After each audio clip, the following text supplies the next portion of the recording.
Black Box Radio. This is the Midnight Box.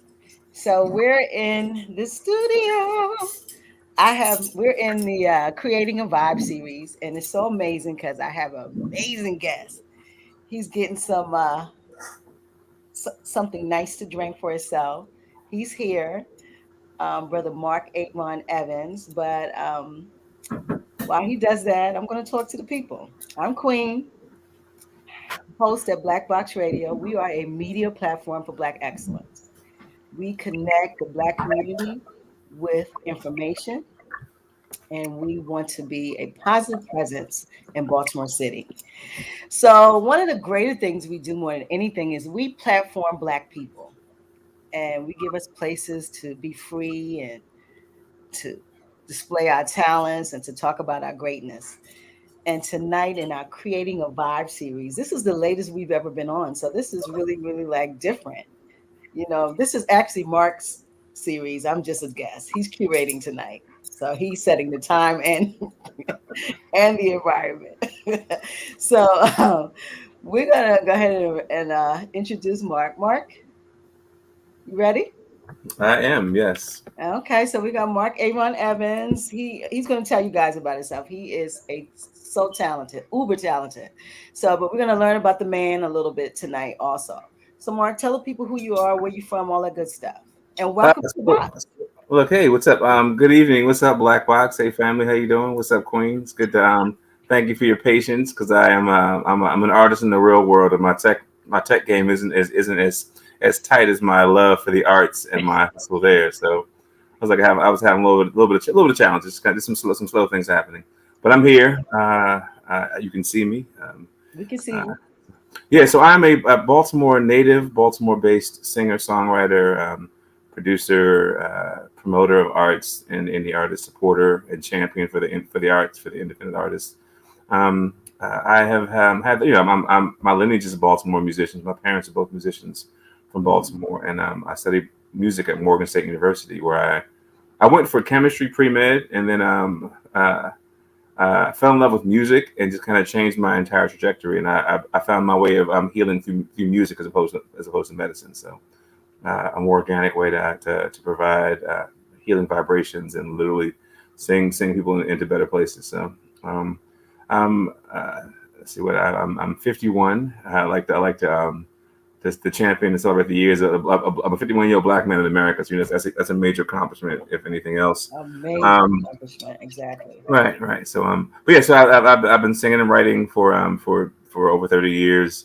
I have been hosting a series in Baltimore called Acoustic Thursdays that my brothers and I started back in 2008. So December we celebrate our 13th year of Indie Bliss, the best local and touring artists from various genres: hip hop, soul, bluegrass, spoken word. We've had a little of everything and everyone in this space. So it has been a true blessing.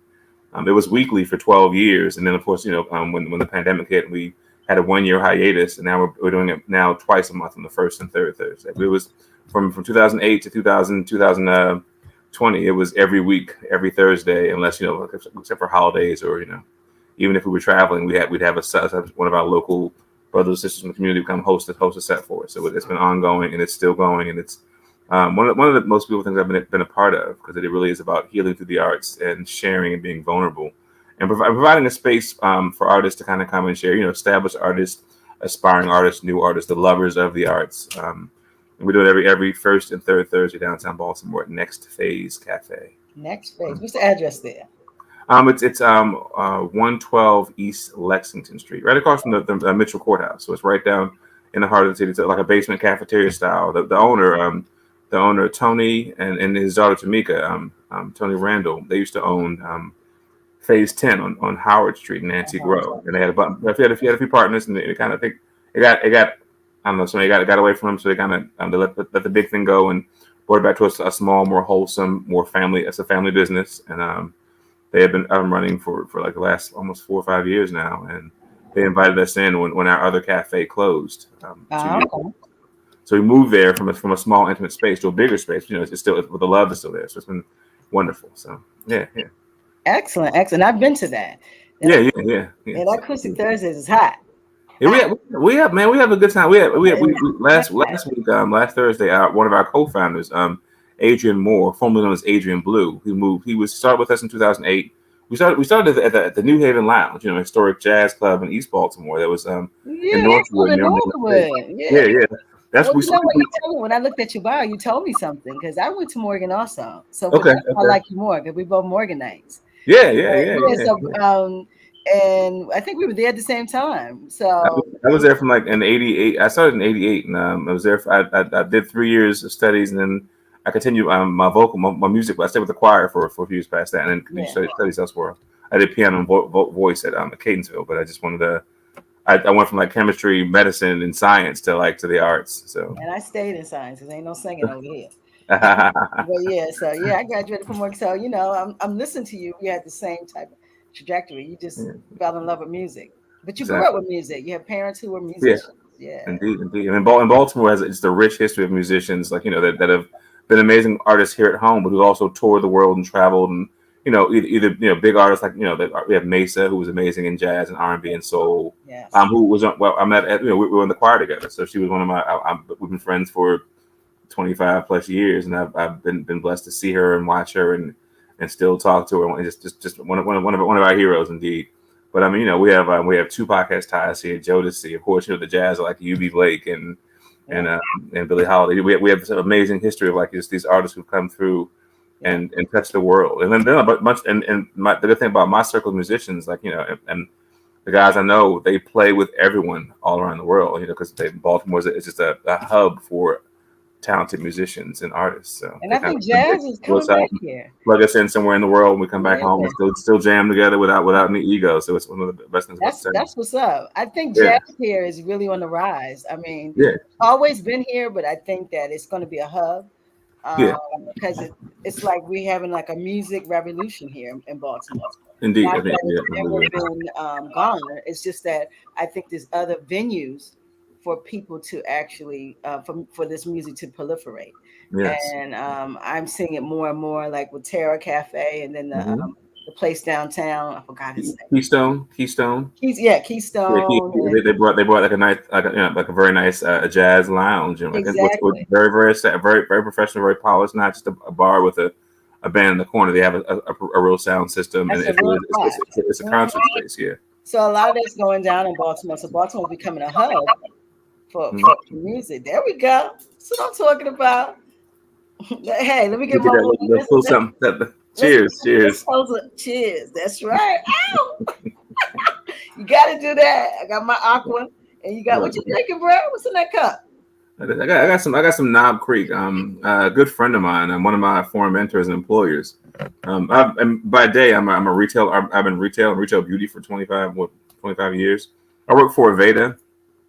It's organic skincare, all based upon Ayurveda. But I've been with them for on and off for 18 years, almost 20 years now. Wow. But yeah, when I left the retail side of it for family to manage a small salon in Baltimore, the owner was just a beautiful spirit. It was a beautiful time in my life too, when I was going through transitions and needed. I was kind of in a place of training, when you're kind of getting that doubt, and I don't know what's going on, what's next, and like the Creator God will always send somebody into your life that That's true. you think it's one thing. It was a job that was in my industry with a company that I knew very well. That I wanted to stay close to.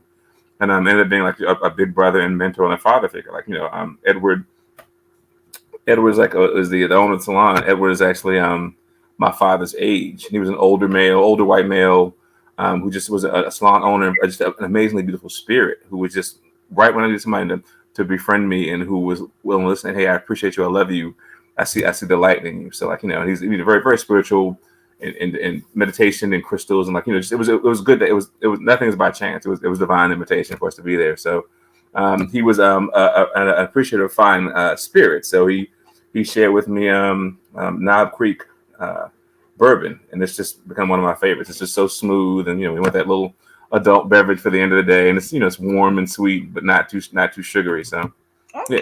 it's nice. It's Okay. nice. So we got the Nile Creek, and Yeah. we got some water. So we're I doing got, good tonight.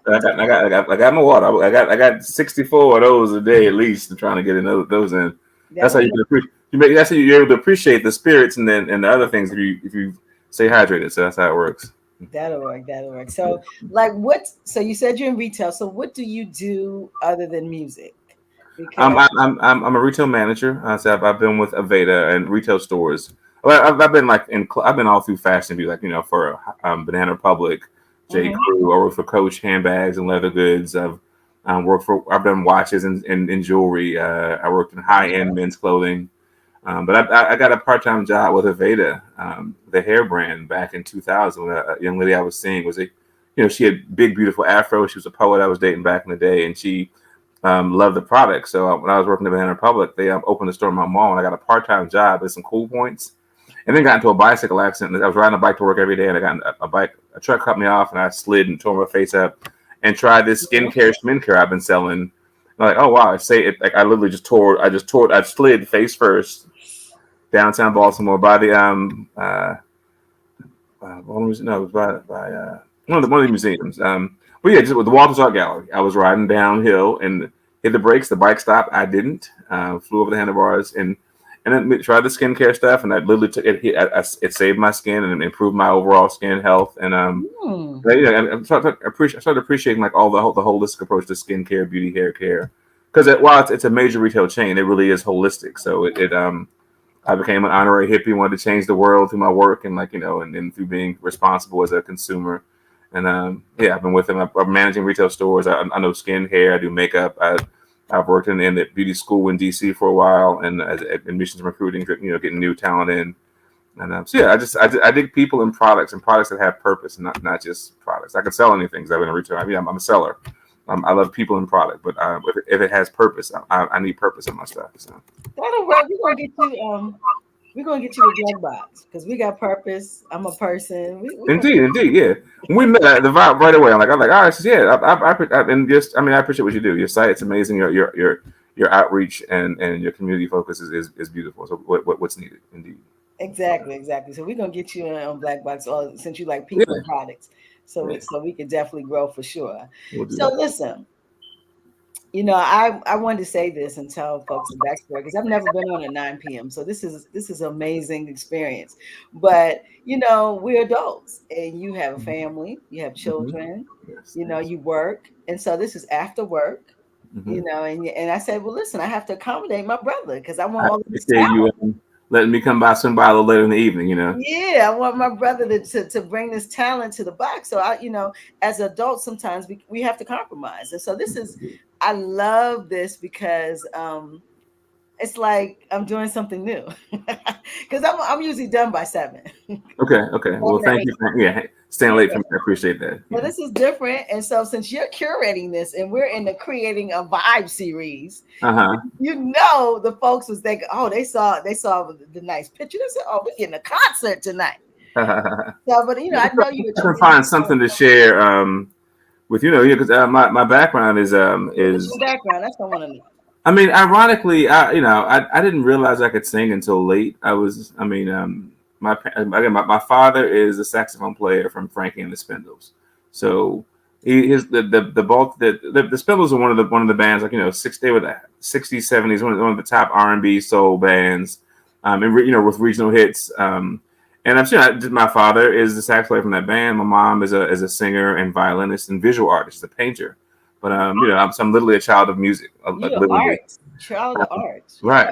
Right. So I was went to high school. I went in Southwest Baltimore. I went to Morgan State, and I think in my senior year in high school, I did. And I'm a city kid, so I was a rapper in the '80s. I was a break dancer. All whatever kids were doing, I was doing that thing. So but I was all in the rap. I'd sing the hooks to the rap songs, we were a little West Side, what we were called devastating crew.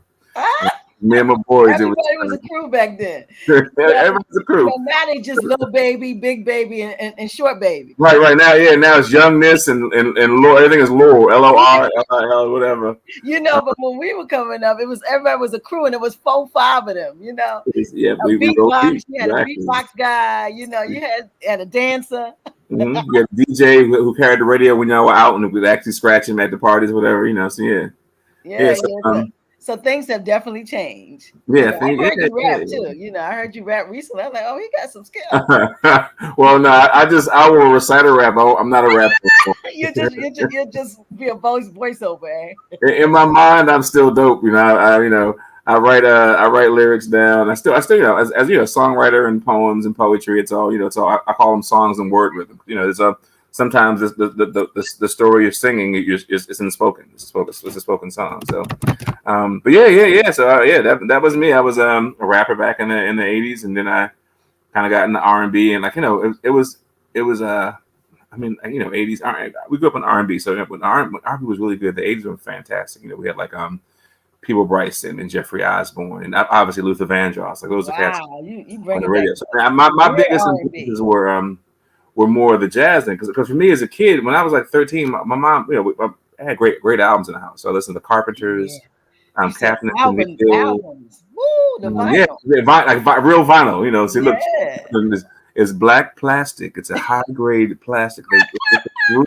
that's what we had. The idea of getting your groove on was actually grooving the album. That they recorded. They magically put the music into these grooves in this vinyl. So, And it was Mark, you remember when you put it on the edge and it goes, yeah, you hook yeah, to the yeah, yeah. music? And blow the needle off. Look at the Yeah, dust. Look at the needle. look what I got right here. That little crack. See, I got one. I got one. I got a Foot Locker with a bunch of like vintage stuff in there. I haven't Yes, played in a this is while. one too. Nah, that's good. That's good Because stuff. I'm a vinyl queen. I Come got on vinyl now. everywhere You here. got it, man. That's the good Yeah, stuff, man. I got Biggie on vinyl. Can you believe As that? much as I appreciate technology and digital, analog sound is Ain't so nothing like warm and vinyl. real. Yeah, yeah, Yeah, nothing yeah, like yeah. vinyl. But yeah, so I grew up listening to. I mean, my favorite singers when I was a kid was Nat King Cole, the Whoa. Platters, George Benson. It was more the balladeers and jazz stuff, and I mean, obviously, I think two of my biggest influences in terms of deciding to want to be a singer. Early it was like Donny Hathaway and Luther, and then like Mm. as Go I around was here. at college, I was at Morgan State, and it was like the '90s, and like I heard Brian McKnight and Will Down, and they gave me this push, for the warmth. I'm a baritone. Like I sang second bass in choir at Morgan State, so I sang bass. But and the radio was full of all tenors, so all the high stuff. I was always try to sing all the high stuff, and I really have a naturally lower voice. But then Brian came along, gave me this pretty falsetto, great writing and arranging, and Will was all warm and rich. And I could say, I can sing those songs. That's right where I sing. So that led me to writing songs. I started out like writing house stuff with a buddy of mine, Julian Coyner, and then Neil Conway, who's a very well known producer and composer. Part of the Basement Boys at one time. He wrote the music for Crystal Waters. Um, Oh, Homeless, yeah. So it's part of homeless. that history, yeah. So Okay. he and I were recording together years and years ago, and DJ Pope was there, who's one of the huge DJs back when I was at Morgan State. He was a great producer as well, a producer and collaborator with whom I worked for years now. But yeah, I was R&B and soul guy. I was doing the R&B smooth thing, in the '90s. I did a little EP and did my first independent CD in 2004.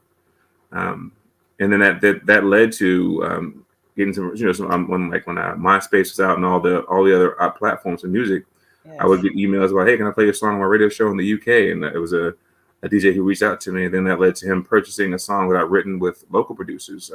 Wow. DJ Spin and the Motherfunkers were the guys that The I mother worked with. what? Motherfunkers, The funk, mother funkers. Funkaz, the I heard Motherfunkers. that. I Yeah, like the yeah, mother yeah. So funkers. we they were, I mean, they were Baltimore cats who were amazing producers who again have played with almost everybody around the world, but they've done remixes for everything. They invited Wow. me into the studio for some studio work, and that led to me writing a song called "The Way You Love Me," which is a house anthem. I'm very much like Teddy Pendergrass. Again, that soul. It's a love song you can dance to, like disco. I'm a neo disco artist. I'm not, the genre is house, but I'm more of a neo. I'm a disco cat. I'm an old soul singing love Mm. songs. You can two step to, or you can do a little get fancy if you want to with it. And that led me to like writing songs and traveling the world as a house artist, a soul, a modern soul, a soulful house artist, as well Wow. as still having my cover band. I do covers back home with my band. Like we're top 40. We do weddings and events and all that stuff. So I've been able to see the world from stage to stage and travel and share the gift and be blessed and be able to bless.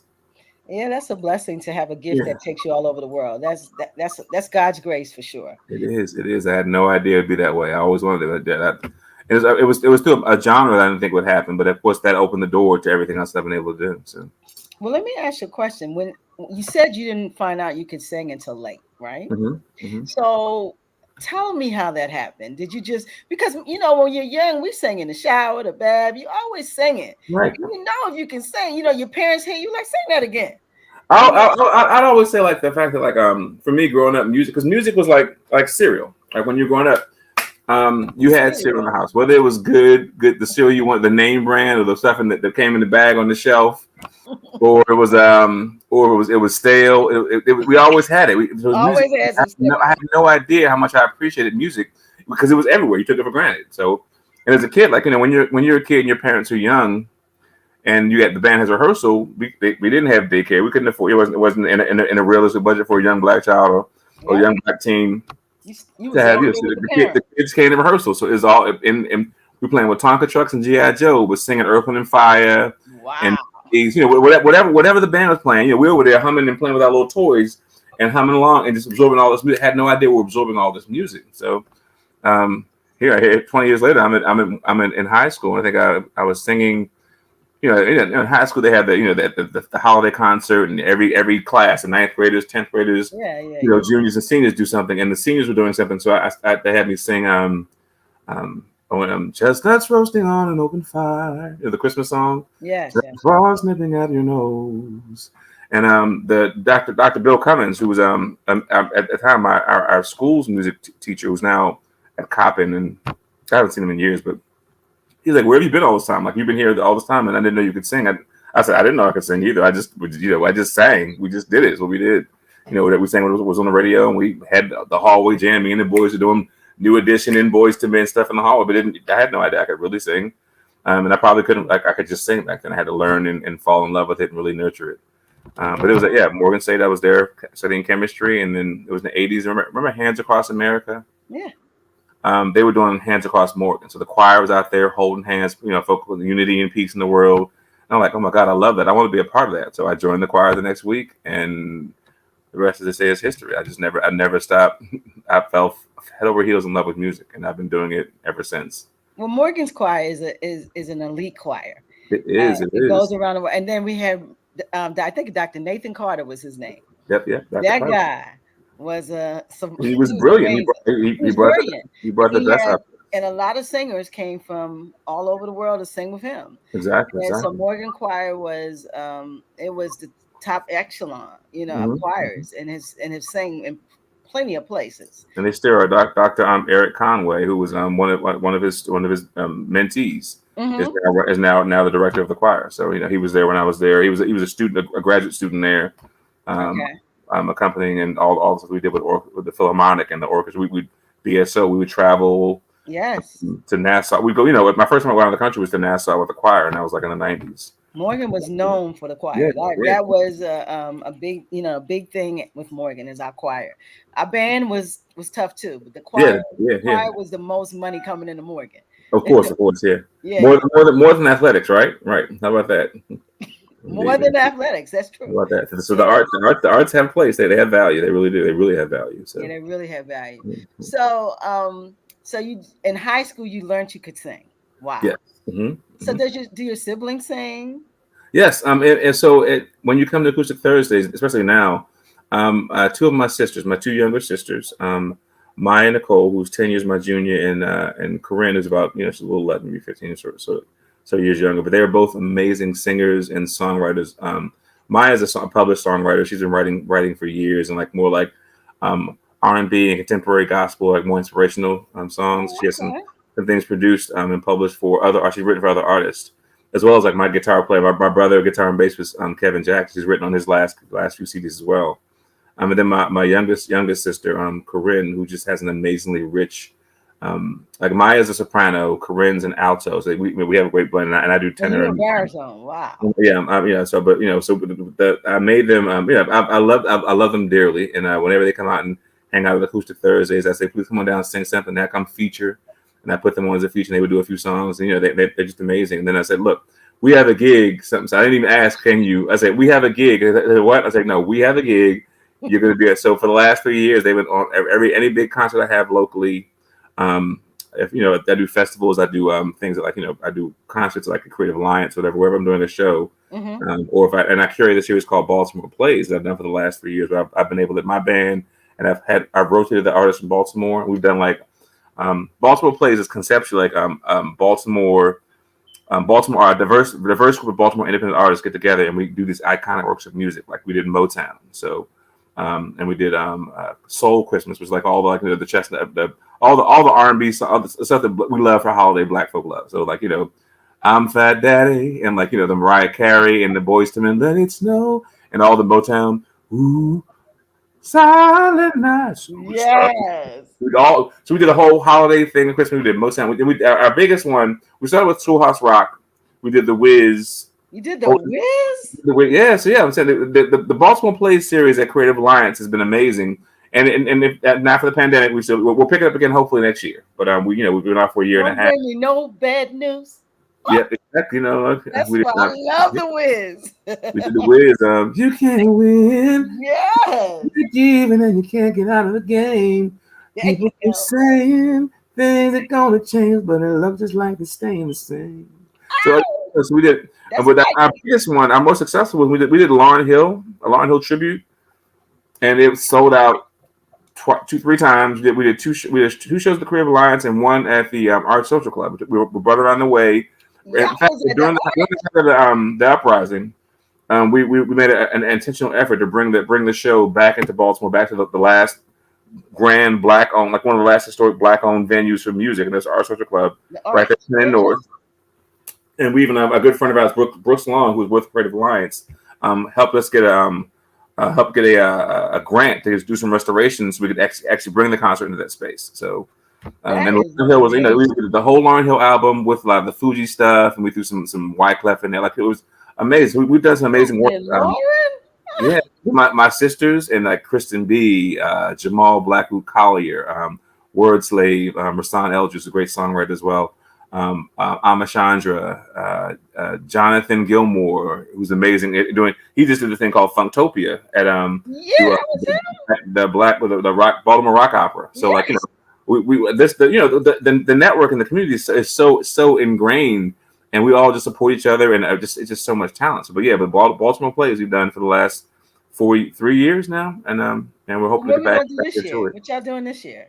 We planned a Fuji's in Lauryn Hill, bring it back. We'll do a lot more of the Fuji stuff too, and like the Wyclef stuff and the whole collective. So that was planned right before the pandemic hit. So we that was planned for the spring of 2020, and it just so now we're looking at 22 to hopefully pick it back up. The numbers are still soft on because it requires for it to be successful.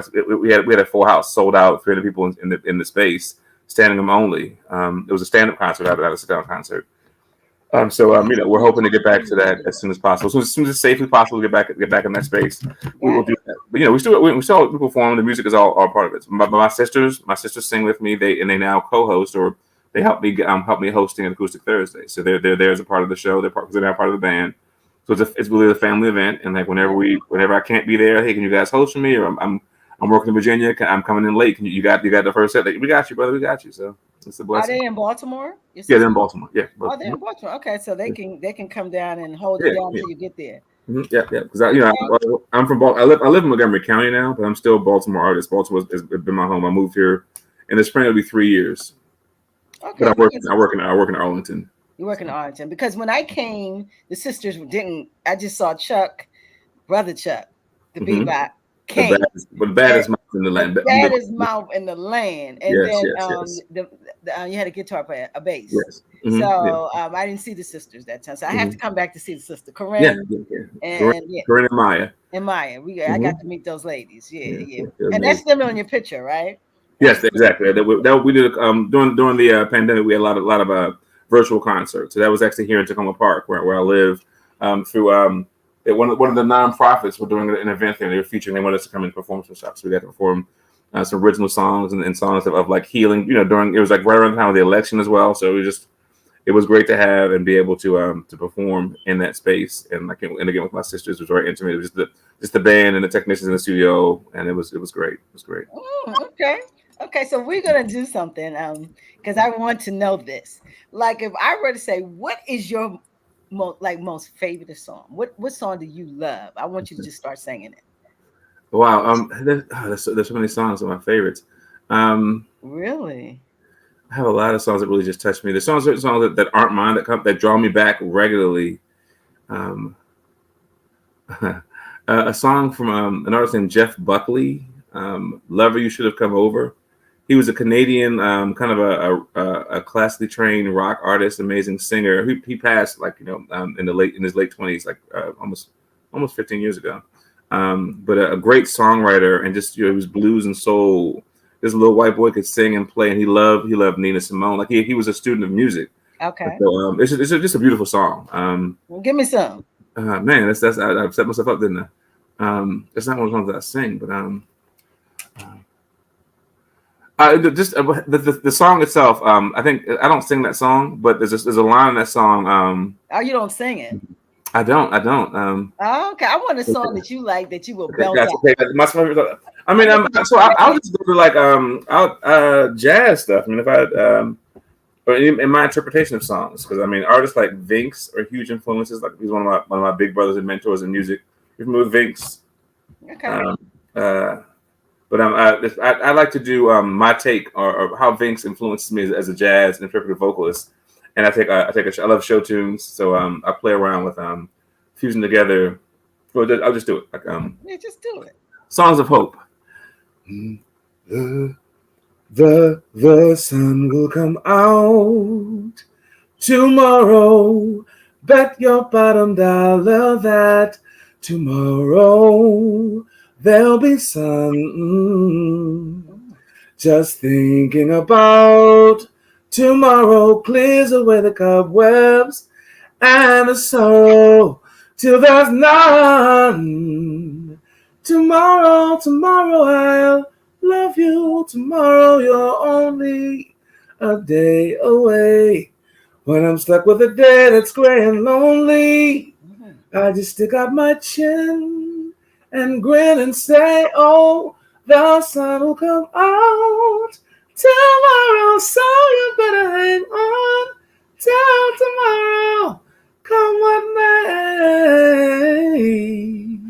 Tomorrow I'll love you. Tomorrow you're only a day away. Tomorrow I'll love you. Tomorrow you are only a day away. Yeah. Ding, ding. Wow. Yes, just the way I hear songs sometimes a little different. It's amazing. You could just that's such a talent. Such a talent to be able.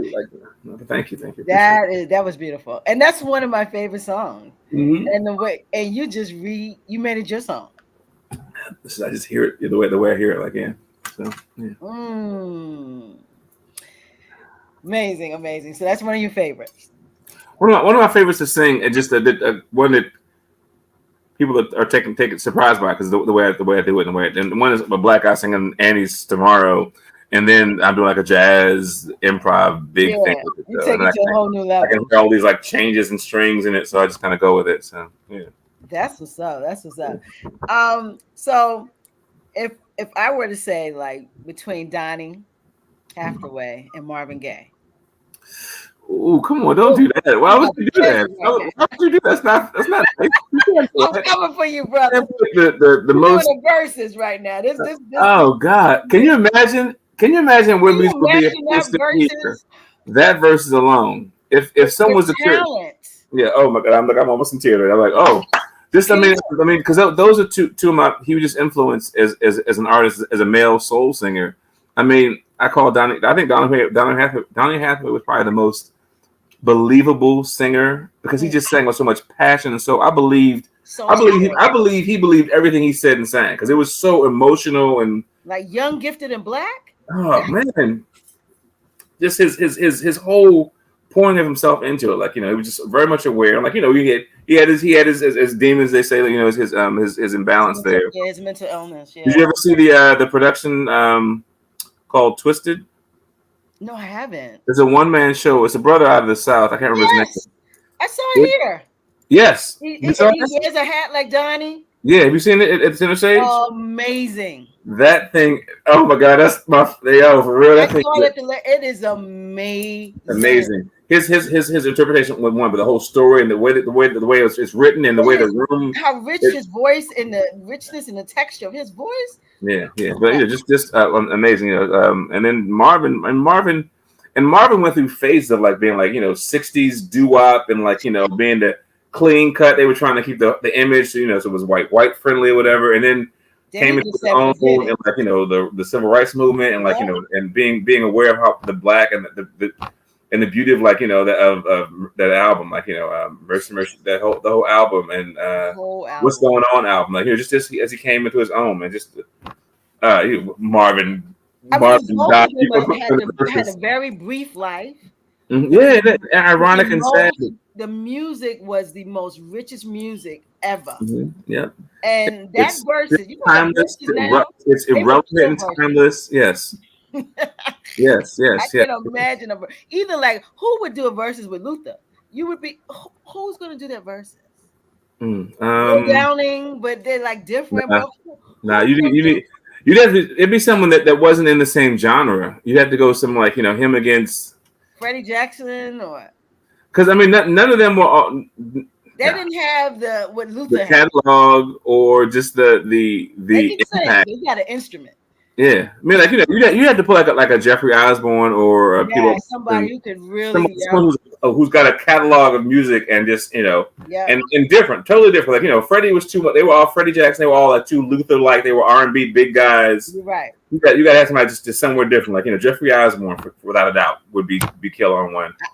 I'll second that one. Jeffrey and him with Peebo Bryson. Peebo. Oh yes, just amazing. But we got to go back to Donnie or. I'm taking you back. I said Donnie or Marvin. What would you sing? What would I sing? Yes. If I ever leave you, baby. Was that If I Ever Hurt You, right? You could say that hurt my. If I ever leave you, baby. Could say that I told you so. And if I ever hurt you, know that I hurt myself as well. Yeah. Is that any way for a man to carry on? Do you think I want my loved one gone? Said I love you more than you'll ever know. More than you'll ever know. Ooh, I get chills singing this song, man. You can't play with that. That goes through your body like. Doesn't it? I think recently I just started singing. I got with Marvin. I love Marvin. I mean, there's certain artists I try to learn their music, and I get so caught. I can never learn it because I always get caught listening to it and fall into this trance. Like Marley songs, I keep want to learn Marley songs. I know a handful of them. But when I try to study Marvin Gaye and Marley, I have a hard time because I get lost in the song and forget. I'm so taken by it. Oh, I'm supposed to be like writing. I'm supposed to be learning it, writing the words, singing it. And I'm just floating away. Marvin's special to me because definitely there were albums as a kid that I didn't really get the sensuality of it all, but I loved the songs. Like Till Tomorrow on the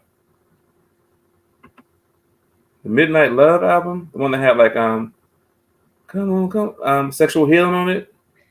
Midnight Love. Yes. They had it's like him, City Line. I remember the album. I remember. I'm like, do I have it? The big album, the big tunes like sexual. There's a song called Till Tomorrow. It's so just unique and sexy, but like and he spoke in French. And my older cousin used to love that song. So, but Marvin, I just started singing "I Want You." I want you the right way. I want you, babe, but I want you to want me too. Want you to want me too, baby, just like I want you. Yeah. Da da da da. Oh, I give you all the love I want in return, sweet darling. But half a love is all I feel. Ooh, it's too bad. You know, those songs, man. You're taking me out. Right, man. Shoot, that's some good Taking me stuff. out. Oh. Real sexual, without being overtly nasty, but just like very Yes. sexual songs, man. I miss romance and like and intact. You because everybody look for everybody was trying to get it. And the R&B dudes and singers with crooners, they were all trying to get it. We're all trying to get it, but it was a way to get it. You didn't gotta say, you didn't gotta detail what I'm gonna do to you. I'm gonna turn it, I'm gonna flip it, I'm gonna do all this. Just sing smooth and then do it when it's time to do it. That's all I got to do. Drawers off, bro. All you gotta do is sing them off. Sing them drawers off. But listen, wow, gosh, I mean, it just those songs evoke so much. First of all, I think about how young I was, and I think about those times, and my parents were young, and how they enjoyed because music was in our house. And right. Yeah, we had the TV that had the record player. Right, and it's the website. You flip it open, put the record inside. Yeah, bro. You pull it up, and the whole piece of furniture. Right. A big old piece of furniture. And so that was a real item, and that was like that's what we listened to. My mom and dad put something on. There's always music going on. Right. And when I hear that song, those songs, it just brings back all those memories. Yeah, it's nostalgia. Definitely, it is. But let me ask you, what do you think about the singers now? It's no rich voices like that. I mean, there are. I mean, the problem is that about things being commercial and marketing. They tend to wash it and try to make it. I mean, the rich is the one that stands out, but they tend to they want fast, easy, marketable. And when someone's hot, they want someone else to sound like them to capture that heat or whatever's going on. Yes. Then maybe if you get a chance, you get to do your own thing later on and kind of but they want the hot. This is the hot sound now, so do this. This is what's hot right now, as opposed to like, hey, who are you? What's your story? Like so, and that's why the indie scene has always been so big. And the funny thing is that everybody's at some point. Every artist was an independent artist. Like we were all out there trying to sing. I always say how many because when you go to these clubs and we invite our friends out and sometimes you have a good night. Sometimes you have a bad night. You have a night where like it's a low turnout or like it's just the night not the right venue. Promotions is weird. And you say, oh, I've seen you before. Like I always say like how many times do you think Marvin said, come see me at this little club around the way in DC. I'm singing downtown. Come check me out. Back in the day. Like every artist at some point had to struggle with that whole like you gotta like leave town to get big to come back home. Like at some point we all have that small loyal following. Those are the struggles of being an independent artist, trying to find our way, find our voice, find that break. The opportunity. That I'm one away from being big, being on one song away. So those artists, man. That's I mean now it's there are always great artists out there. The problem is that but as these commercial artists, who would you say is Adani? Adani? Who would you say is Marvin? Who has that soul, that voice? I mean, right now in the current the neo soul genre, the R&B is really good because those guys will fall in the category of neo soul because everybody's like R&B. Would not be like these pop. So you got like Raheem Devon, who is amazing as a sweet falsetto. Now content can be everywhere. Huh? He's a great singer, but he's not. I'm saying content. So he's a great singer, great songwriter. He's a good songwriter. He's solid for sure. He is that. But I mean, I don't know where he is in his I don't follow him as loyal as I used to, but definitely where he is in his process. He's established. He's good. He's got a career, and he really is an R&B soul cat. Like PJ Morton right now is smashing it with the he's great song, and he's played with big artists, and he's very solid and very and he's got a great movement behind him as a singer, and he's still true to being a soul singer. He really is. Like, you know, Eric Roberson's been doing it for decades independently, and he's probably the best example of an independent R&B neo soul artist to create. You know, he was major label before. Yeah. Remember the moon? Remember the song The Moon? Yeah. And came back. To the moon and down again, around the world and back again. A great song, and that was like very 90s, very, you know. That was very like when Guy and Aaron Hall had that, it was the sound of the time, and like, you know, he's somewhat different right now as an artist, but like, you know, again, you do what you write, and you do what they want to sound. Okay, I'm gonna write a song like that. I got it. I can do that. But he's carved his own lane and done his own thing as an artist, and he's consistent and driven. So that's one of the great things about him. I mean, you know, Anthony Hamilton is that cat. Like, you know, he is that soul guy who's authentically a soul singer. That's a soul singer of our time. That's it. Right. He is. Like he really was like, Johnny Gill has that, I mean, amazing voice too. A thick, rich voice. But our soul singer is Anthony Hamilton for sure. He's got it. Like, you know, I mean, I was saying, like, our Bill Withers today is Gregory Porter. Yes. Because he is gospel, blues, soul, and jazz, and simple storytelling, and like he's laying in that jazz lane, but it's blues and gospel all of everything he does. It's a lot of stuff in his. And life. Bill Withers was I appreciate it, but I still underrated for how amazing he was as a writer and composer, and how many genres he crossed. Yep. A talent. That's a talent. Yeah. Who else do I like a lot today? Okay. Yeah, you didn't say what's these guys, Usher or. I mean, Usher in terms of an R&B guy, like he's the popular side of it. Usher's my favorite R&B dude. Like, he has been since he was 12. Like, you know, he's been he has longevity. 30-some years now. Like, you know, Usher's 40 years old now, and Usher was the young guy who could really sing. Who could really dance and was just solid. He always had hits. He just was really good stuff. His writing, his producers and team. You know, and he's consistently my favorite R&B mainstream guy has been Usher. Like mainstream, like they have Chris Brown, but Chris Brown Chris Brown can dance. You know, he has a Chris Brown can sing his voice. His voice he's just edgier. He's just edgier, and he does more of the hard pop stuff, like, you know. Yeah, and R&B and Usher rides that line just right. He has enough to get to stay, you know, because he definitely, I think some of his best albums. What was it, like? Here I Stand. Very R&B and soul, very honest storytelling. Yeah, it didn't do the numbers that the big albums did. I think because it wasn't as mainstream or poppy as you know. He goes back and forth. He wants to stay relevant and stay in the big money. I get it. You want those sales. You want the status. You want the mainstream rotation. But yeah, he's the one. My favorite R&B popular mainstream guy is Usher. Okay, he did the remake, him and Monica, one of my most favorite songs by Midnight Star. Which one does they do?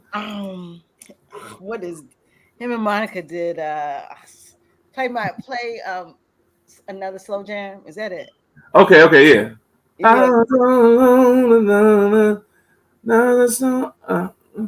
another slow jam. I think that's it. Another slow jam. This time make it sweet. Yeah, that's slow jam. Exactly.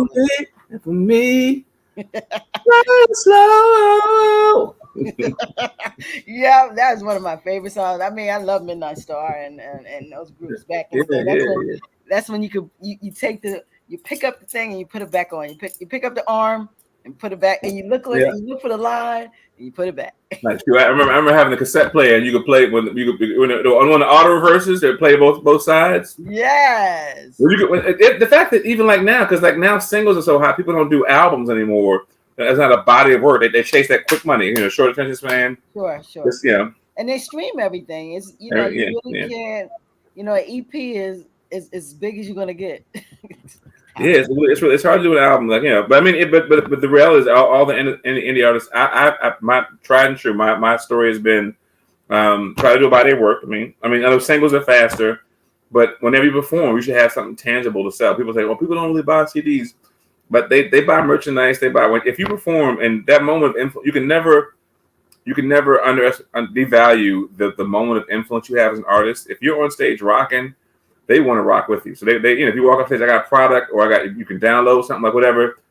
If you got something to put in their hand, you should have something to put in there, a CD, a download card, something to make sure that you're, because thanks a lot. Find me online when you get a chance. If you remember to, you got to own it. You got that moment. You got to go get it. I was whenever you perform, we should rock the room after a set. Love for the band, love for the band. Tip bucket, copy the CD. Love for the band. We would be out there like, hey, love for the band. Copy the CD. Let's go ahead and get this. Because you got to get it while it's hot. Yeah, you got to get it. Yeah. It's a thing too. You got to don't say when you get. I'll come to you. How are you, brother? I love your support. Can you please support me by buying this product or making a donation to the band? Whatever. So do you see that you sell a lot of albums like after show or sell some singles? I mean, I have. I mean, that's been the most successful, the best way to get the product in people's hands. Mm-hmm. I mean, because I don't control the streaming part of it. It's the tough part about like having. I have a global, international catalog.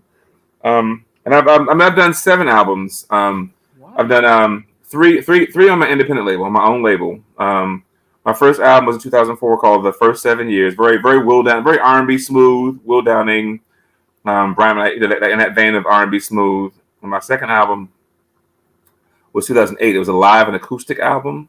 So and ironically, it was supposed to be an album called. I had a studio album called Intervention, very much neo soul, the elements of rock and hip hop, called Intervention, which I had recorded. And I sent it out to get pressed, and it wasn't pressed in time. And my big little band, the BoXXuP, the Maddox, and Kevin Jackson and I had just done like the Hunfest the summer before, and I did a live recording of our sets. We turned it into a live CD. So I released live and acoustic in 2008 as a live disc, because my other CD was late, because I had already planned a concert at one of the bars in the city. Said, "Come on down with a new CD," and it didn't come in time. So but in 2009. I did an album called Intervention, which is like my neo soul album. So, but in between that, 2008 is my first major label album. This album here, out of the UK, called The Way You Love Me. I've written a single with DJ Spin and Irv, and the Motherfuckers. You can see, of course. I like that. Yeah, The Way You Love Me. Listen, so you got that. It's 10 till. You got to sing a song off of there. Come on. Give me something off The Way You Love Me. Come on. I want like 2 songs before you go. So, but let's give me a little bit of something. Each morning when I see your face, I truly believe this is the place I'm supposed to be, 'cause you love me. Give me a reason to come straight home from your love, and I can never roam, 'cause you love me. You really love me. I'm loving the way that you love me.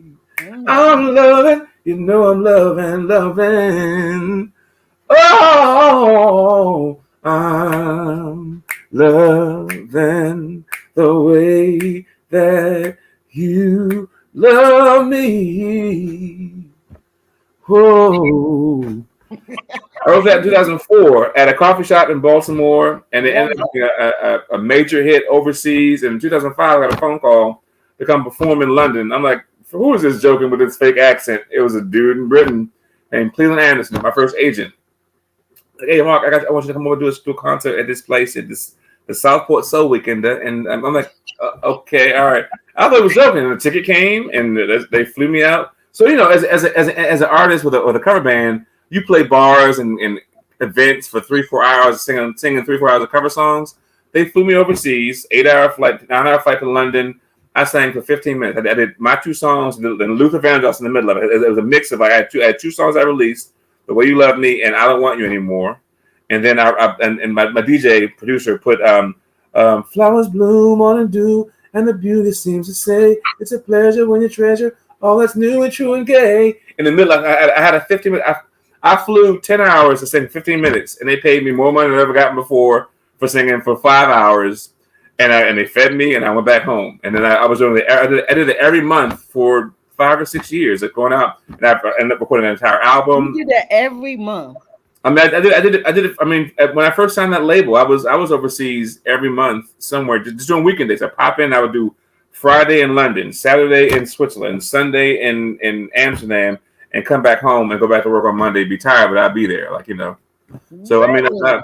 I've done 25 countries in the last like 15, 16 years since I started doing house music, and I've, you know, and I recorded in Japan, I recorded in Switzerland, I recorded in Amsterdam. I recorded in London. I had to spend a week doing a whole session. I wrote some songs with producers there for a week.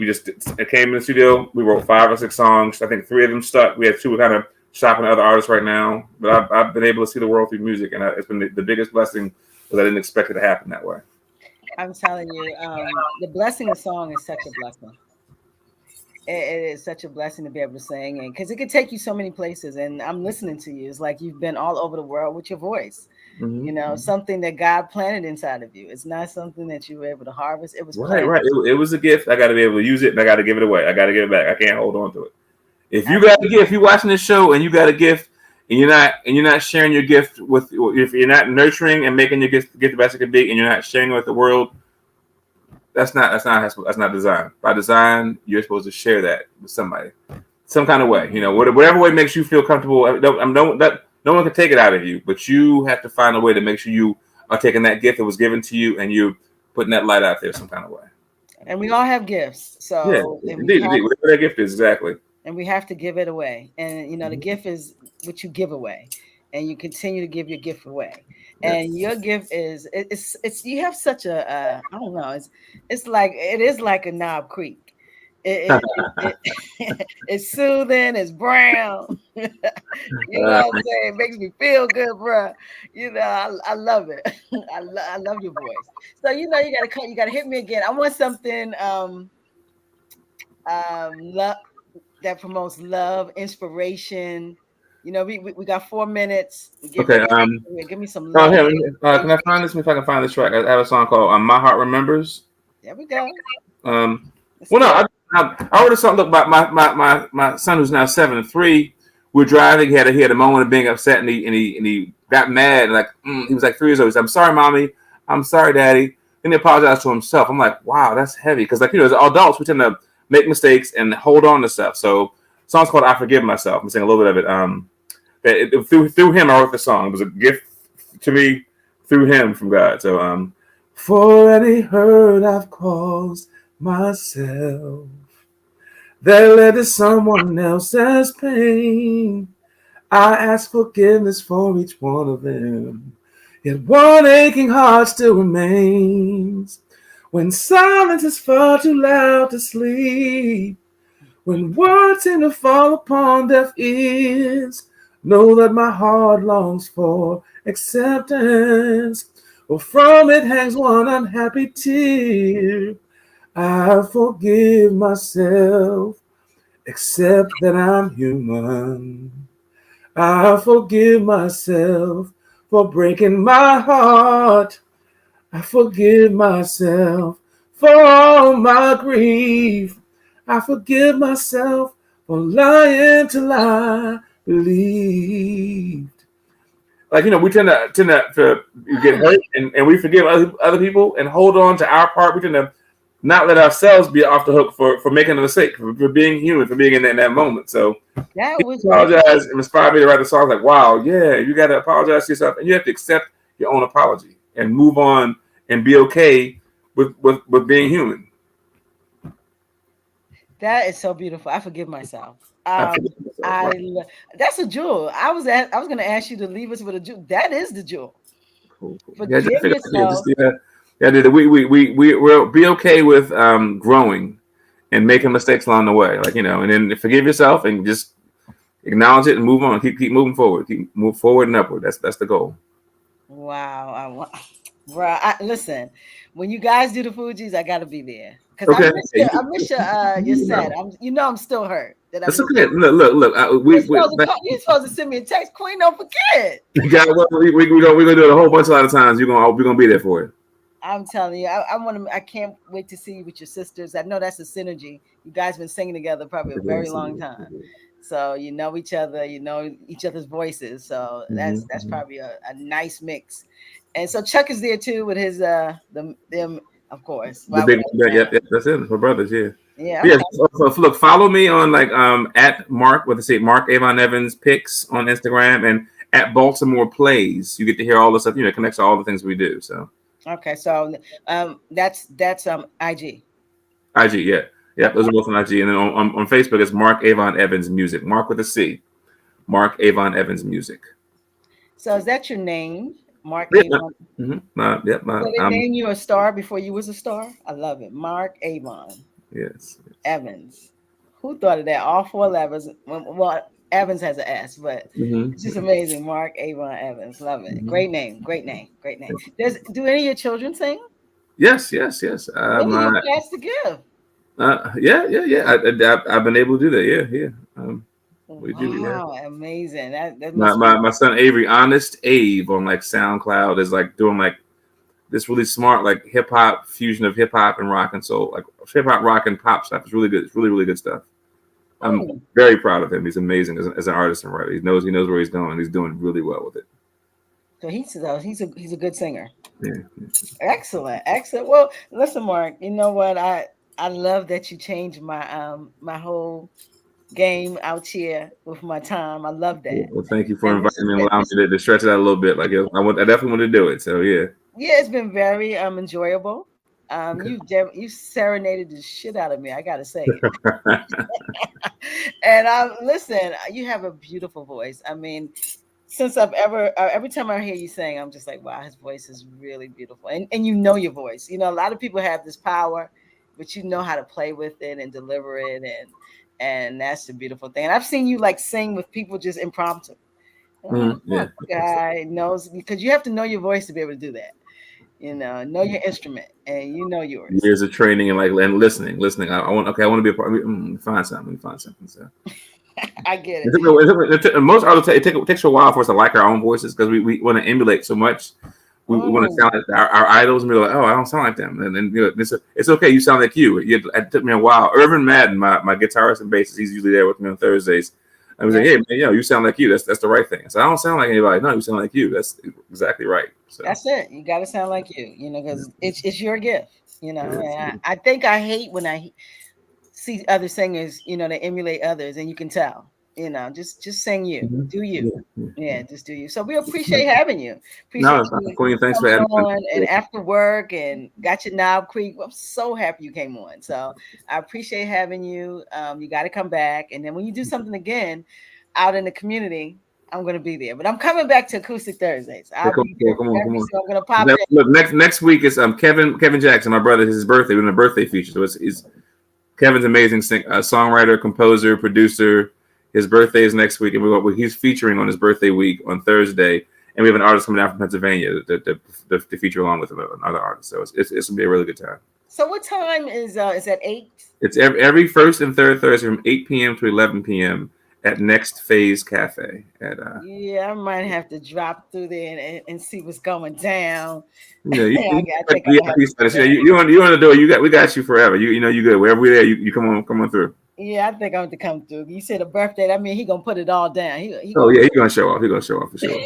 he's gonna show off. He does.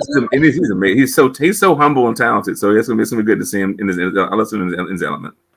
Okay, well, listen, we are out of here, everyone. You can check this out on YouTube. You can replay on Facebook, YouTube. Check this out. This has been not everyone is able to see it, but you can check it out. So come and see Marc Avon Evans. We appreciate having you. Check out blackboxradio.com. Check out our website. And we are boxed up and out. Deuces. Cool. You got Peace your out. deuces? That's right. Don't go nowhere, Mark. Indeed. I ain't going nowhere. All right, stay right there. All right. Peace, everybody. Peace.